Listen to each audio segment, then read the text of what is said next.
Vladą Garastą drąsiai galima vadinti žmogumi legenda. Krepšinio treneris užaugino ne vieną oranžinio kamuolio dievą ir su savo auklėtiniais Lietuvai pelnė gausybę pergalių. Apie krepšinį jis galėtų kalbėti daug, o štai apie savo asmeninį gyvenimą ilgą laiką vengė. Nemačiau, kaip užaugo mano vaikai ir už viską dėkoju žmonai, kuri manęs nepaliko. Pravėręs namų duris atvirai prisipažįsta Garastas. Jūsų dėmesiui ilgai lauktas pasakojimas apie didžiojo krepšinio ir asmeninio gyvenimo paslaptis iš paties Vlado Garasto lūpų. 1937 Ryga – antrasis Europos krepšinio čempionatas, kuriame lietuviai iškovojo aukso medalius ir įgijo teisę po 2 metų surengti trečiasias pirmenybės. Tuo metu laikraščiai rašė, kad tai neeilinis Europos masto įvykis, todėl norint sutalpinti tūkstantinės gerbėjų minias, Kaune iškilo didinga halė. Darbininkai dirbo dieną naktį, spaudžiant daugiau nei 20 laipsnių šalčiui ir kepinant vasaros saulei, kad pirmoji specialiai krepšiniui suprojektuota moderniausia tų laikų arena laiku atvertų duris. Atidarymo ceremonijai vadovavo pirmasis Lietuvos prezidentas Antanas Smetona, savo įkvepiančią kalbą sveikinęs susirinkusią minią iš visos Europos. Man yra malonu pasveikinti šio kilnaus žaismo rengėjus, šeimininkus ir prašaliečius. Ypatingai malonu šiems pasakyti. Sveiki atvykę, mielieji užsienio svečiai. Šioje vietoje prasidėjo antrąją Lietuvos religiją vadinamo krepšinio istorija. Deja, šiomis dienomis Kauno halės durys varstomos labai retai. Jau nebepamatysi pro jas įeinančių oranžinio kamuolio legendų ar klykiančių iš džiaugsmo sirgalių veidų. Vis dėlto, nepaisant prabėgusių metų ir dabar karaliaujančios tylos, daugeliui krepšinio virtuozų ši vieta yra tarsi šventovė. Tad nenuostabu, kad legendinis treneris Vladas Garastas, užauginęs Arvydą Sabonį, Valdemarą Chomičių, Sergejų Jovaišą, Rimą Kurtinaitį ir daugelį kitų pasaulinio garso žaidėjų, pradėti krepšinio istorijos kelionę mus pakvietė būtent čia. Aš čia praleidau daug laiko. Jeigu paėmus 52 metais įstojau į institutą, aš čia visada atėdavau į dalį dirbti su kamuoliu ir kaip lengvatletis čia treniausi, bėgdavom, aplinkui varžybos vykdavo žiemos. Nu ir paskui su Žalgiriu čia vėl 10 metų šitoj halėj, nu ir po Žalgirio, ir po to, kai Lietuva tapo nepriklausomybė, ir čiagi viskas vyko. Dar 92 metai, 96 metai, kur vyko olimpiados, mes čia treniravomės, čia žaidėm draugiškas, gi nebuvo arenų. Tik tai Vilnius turėjo sporto rūmus pastatęs ir paskui jau tik tai Simino arena pasistatė. O Kaunas, šitą halę, tai čia yra, nežinau, čia brangi turėtų būti kiekvienam krepšininkui, kuri pasiekė galėtų atsisklaupę bučiuot grindis, skaitau. Prie pagrindinių halės durų stovinti Vladą Garastą tarsi laiko mašina nukelia į praeitį. Prieš jo akis iškyla minios besibūriuojančių sirgalių, trokštančių bent akies krašteliu išvysti legendinės varžybas ir pajusti juodų prakaito plaistyto žaidimo kvapą. Bilietų nebuvo. Čia yra kasa, ten dabar yra, galim nusipirkti. Bet tada bilietai buvo dalinami į gamyklas. Halė talpino, sakysim, daleiskim, 3,5 tūkstančio. Nu, daugiau eidų ten visokiais būdais.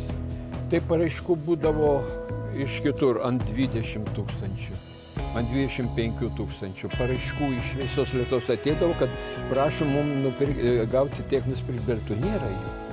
Talpina 3,5 tūkstančio, 20 tūkstančių nori patekti. Nu ir kaip patekti? Nėra. Ir tų bilietų niekas nepardavinėjo, nes aš nežinau, kaip tą bilietą reikia nusipirkti, jeigu pardavinėtų. Turbūt eilutė nusitiestų turbūt ten iki Laisvės alėjos, skaitau. O tokie dalykai buvo. Tai vat, patekti buvo, būti garbės jau reikalas. Jau turėti bilietą tai buvo pasaka. Dėl aukso vertės bilietų tekdavo pakovoti ne tik krepšinio fanatikams, bet ir patiems žaidėjams. Treneris šypsosi, kad tai buvo veiksmingas būdas sutramdyti veržlius, nuotykių ištroškusius jaunuolius. Duodam tam tikrą skaičių bilietų pagal meistriškumą žaidėjo. tas skatina, kai jis būtų geresnis. O jeigu ko nors nusižengė, ko kitai, tai aišku, jam truputį sumažinti tą skaičių. Nes taip labai gerai būdavo. Aišku, dėl auklimo gerai, jam pačiam tai aišku, blogai. O tokie dalykai. Tiesiog sunku suprasti dabar, ne? Vos pravėręs arenos duris, Vladas Garastas tarsi vijurkas neria į tamsų koridorių, modamas mums ranka, kad neatsiliktume. Jis nepailsdamas rodo tai milžiniškas duris, pro kurias kadaise apsikaišę švino plokštelėmis, vėluodamas į treniruotę lyg viesulas įskriejo Valdemaras Chomičius, tai pinta krepšį, kur Arvydas Sabonis žaidimo įmantrybių mokė ne vieną savo komandos draugą. Tuo laiku grindis buvo prastesnis, buvo medinės, nebuvo šitų grindų. Buvo paprastas. Nu, dabar tik čia, prašau, čia pagrindas geras. Taip toliau. Nu, čia po to, čia vyksta ir gintarinė para, šokiai vyksta universali ta salė. Mums blogai būdavo, kada būdavo gintarinė para, taip toliau, nes išvaškodavo grindis tas. Tai paskui savaitės slidinėdavo kojos, negalim buvo gerai treniruotis, labai pavojinga. 83 legendinis treneris sako niekada neskaičiavęs darbo valandų, kai ne tik mokė žaidėjus derinių, bet ir kurdavo naujas taktikas ir ieškodamas silpnųjų priešininkų vietų. Tačiau savo kabineto čia niekuomet neturėjo. Pastarąjį jam atstodavo persirengimo kambarys, kuriame ne tik rėždavo drąsinančias kalbas, bet ir duodavo pylos aukštaūgiams žaidėjams. Ritualai paprasti būdavo, baigė kalbėti. Taip toliau, aišku, gal klausimų turi, gal asistentė, ką nors nori pasakyti. Kaip sakant, bendras reikalas visų yra. O paskui jis eina krūvą, 1, 2, 3, mes už Lietuvą. Paskui po kėlinio vėl susirenka, vėl ką nors pakalbė. Anksčiau buvo 2 kėliniai po 20 minučių. Pertrauka 10 minučių, dabar yra 4 kėliniai. Reiškia 10, paskui pertrauka trumpa, vėl. Bet yra ta didžioji 15 minučių. Tada grįžta į rūbinės ir ten vėl ką nors tai galima kalbėti. Čia faktinai kalbi ir kalbi. Čia ir velnių duodavot? Taip, visko būna. Klausantis legendinio trenerio pasakojimų, atrodo ir dabar galima užuosti prakaitų persmelktą žaidėjų kūnų kvapą bei girdėti po iškovotos pergalės sklindančius džiaugsmo šūksnius. Tačiau pats Vladas Garastas sako, kad norėdami geriau suprasti jo ir auksinių Žalgirio vyrų pergalių kainą, turime ramiai prisėsti ir pradėti nuo pradžių. Taigi skubame į 3 kambarių butą viename miegamųjų Kauno rajonų, kuriame treneris jau daugiau nei 40 metų gyvena su žmona Irena. Įsitaisome krepšinio trofėjams skirtame kambaryje. Čia sienos nukabinėtos laimėjimus menančiomis fotografijomis, už stiklo garbingoje vietoje besipuikuojančiais medaliais ir ordinais, bei lentynose sunkiai betelpančiais ryškiausiais apdovanojimais. Vladui Garastui dabar ir pačiam sunku patikėti, kad tik per plauką jo gyvenimas nepasuko kita vaga. Juk Linkuvoje gimęs vyras nuo mažens svajojo apie žurnalistikos mokslus. Kodėl netikėtai pakeitė sprendimą ir būdamas 15 nutarė visą širdimi atsiduoti sportui ir pats dabar negali paaiškinti. Tačiau jaučiasi likimui be galo dėkingas, nes viską, kas jo gyvenime geriausia, Vladui Garastui suteikė sportas. Net su žmona Irena juodu suvedė taip pat sportas. Mano žmona tai laimė, kad ji buvusi sportininkė ir sprinterė. Ji buvo 2 kartus Lietuvos čempionė 100 metrų bėgime.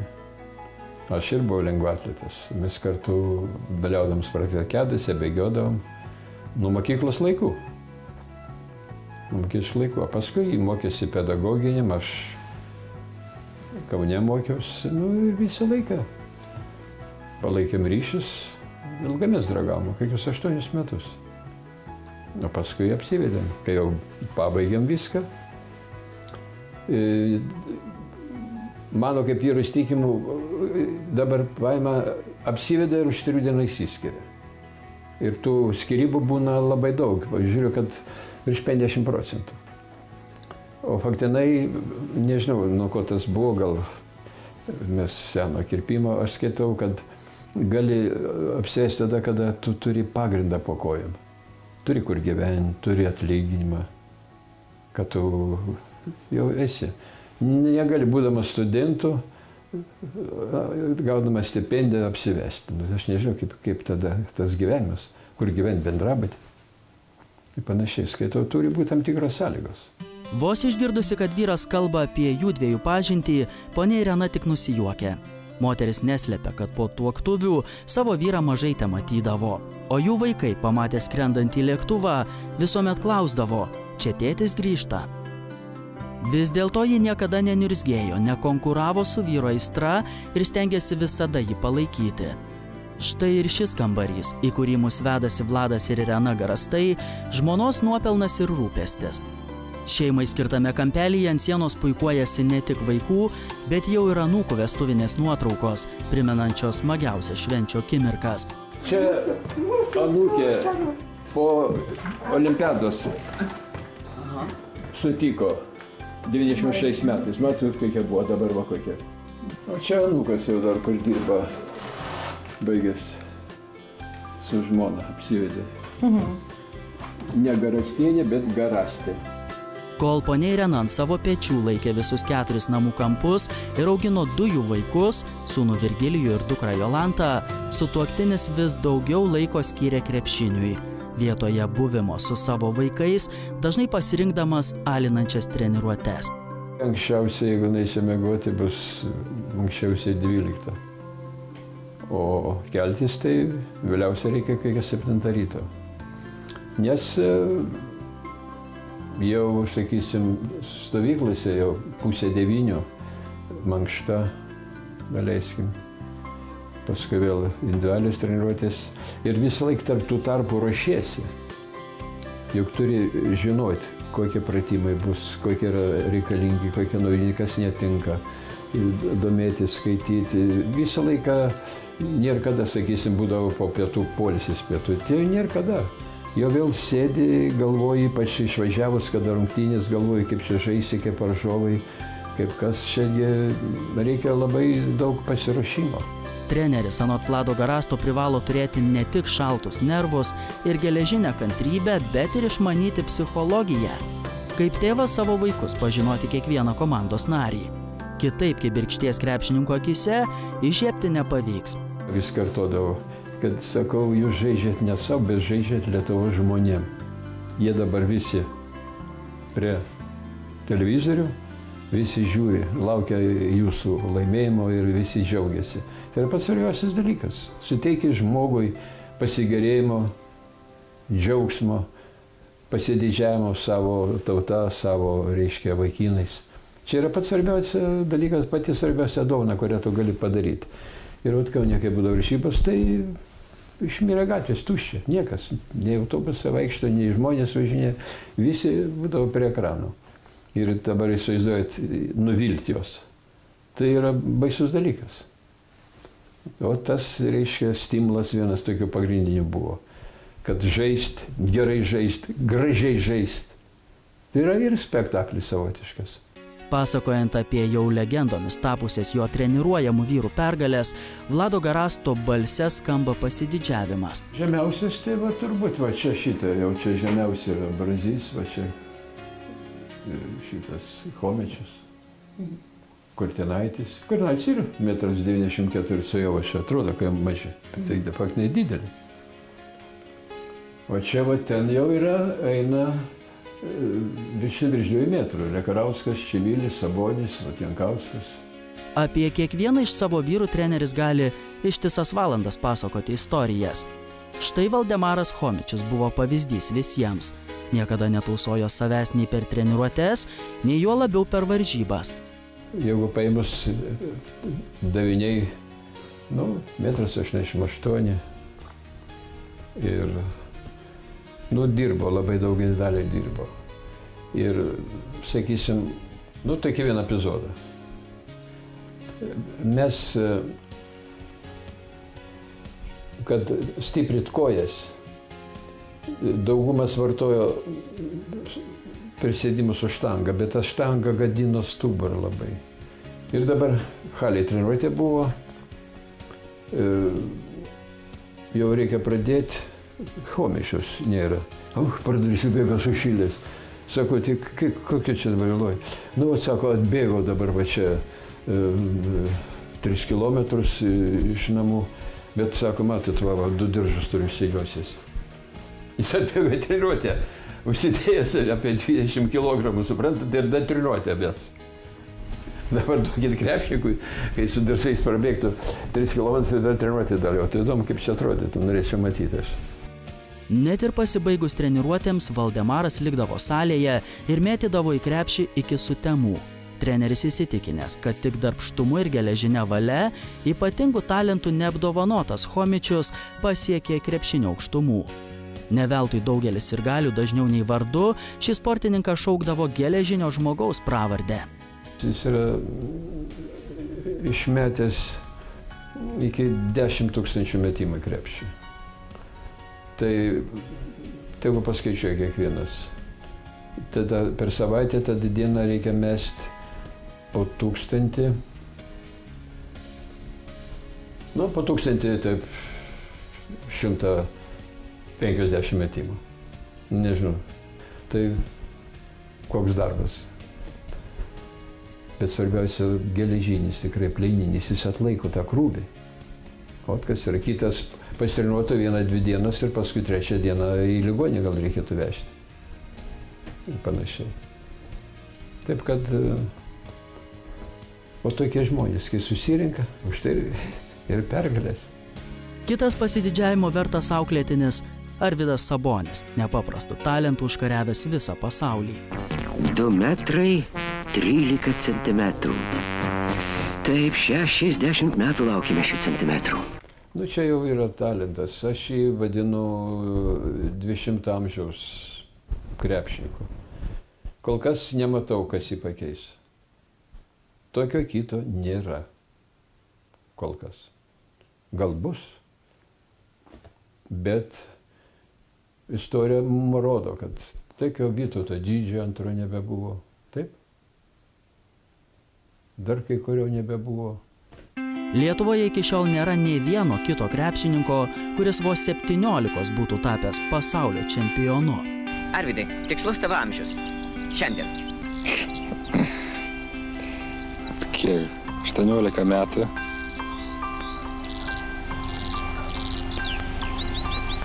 Keturi mėnesiai. Turbūt. Nepaprastas Lietuvos krepšininkų talentas ir darbštumas atvėrė jiems tuo metu po 9 užraktais saugomas duris į užsienį. Europoje ir net už Atlanto žaidę vyrai atrado naujų, visai nesportinių galimybių.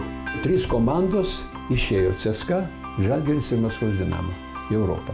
Ir tas tęsiasi kiekvienais metais. Ir aišku, mes pradėjome važinėti, mes jau žinot, mados, džinsai, taigi nebuvo nieko, jau, žinot, vis tiek. Prekyba savotiškai ir vyko. Kas buvo geriausias biznėjus spekuliantas, nu, tai mano be abejo, tai Chomičius. Aišku, pagal mane tai geriausias buvo Chomičius. Na, aš manau, kad geriausias tos srities specialistas buvo Valdas Chomičius. Nežinau, visi sakė ant manęs, 100%. Bet žinokit, buvom visi verslininkai. Nu tai žinot, nuvažiuoja, užsakymai būdavo. Užsakymai, prašau, visi nori apsirengti, nu, tai atvežk džinsus, nu, tai ir dovanų atveždavau, ir parduodavau gal kam kitam. Nu, taip ir vyko. Nes daugumas tik 200 rublių į mėnesį buvo. Nu, taip jau pinigai nėra labai dideli. Palygint mūsų dabartinius atlyginimus, kaip dabar žaidėjai gauna, ir mūsų, taigi mūsų krepšininkai buvo europinio masto. Sutinkat? Nors tuo metu žodis verslas neegzistavo, o daiktų perpardavimas buvo vadinamas spekulacija ir baudžiamas net kalėjimu, šiems garsiems vyrams įstatymai negaliojo, juk juos pažinojo visas pasaulis. Tačiau Vladas Garastas tokio savo vyro elgesio nemanė smerkti. Treneris būtų nusisukęs nuo kiekvieno, kuris būtų pareiškęs, kad jo vyrai nebuvo verti kiekvieno uždirbto cento. Daug vargo čia yra. Čia pasakysiu, eilinis dalykas yra tik tai sukeliantis daug labai bereikalingų kalbų. Atrodo, kad atvežė, nežinau, kažkokį dangoraižį. Nieko, nu kas tas kompiuteris? Palyginus dabar, nu kas tas kompiuteris? Nulis, o tada, kažkoks dramblys. O tai kompiuterį Chomičius atsivežė. O kas čia yra? Ant kiek mes buvom menki, sutinkat? Vis dėlto ne tik užsienyje įsigytų daiktų perpardavinėjimas galėjo pakišti jo krepšininkams koją. Gerbėjų liaupsės ir susižavėjusių moterų atakos galėjo ne vieną didžiavyrį paklaidinti klystkeliuose. O ir žmonių vaišingumas neturėjo ribų. Kiekvienas norėjo išgerti su tautos numylėtiniais, tačiau šiems tokia meilė nežadėjo nieko gero. Yra buvę, nenoriu kalbėti, yra buvę vienam krepšininkui, nu tai jau čia labai jau buvo didelis triukšmas. Mes viską spręsom uždarai. Ne taip, kad ten laikraštį rašo, o matai, koks čia, ką darėmės taip. Nereikia šitą visų. Viduje mes turim tvarkytis. Čia yra mūsų reikalas. Ir svarbiausia, kad patys žaidėjai viens kitą kontroliuoja. Jie žiūri, kad reikia ruoštis ir jis tave gali pavesti laikę rungtynių. Jeigu jis kažką darė, nepasiruošęs, tai jis kažkur gal neįmes, jis kažko nepabėgs, kažko nepadengs.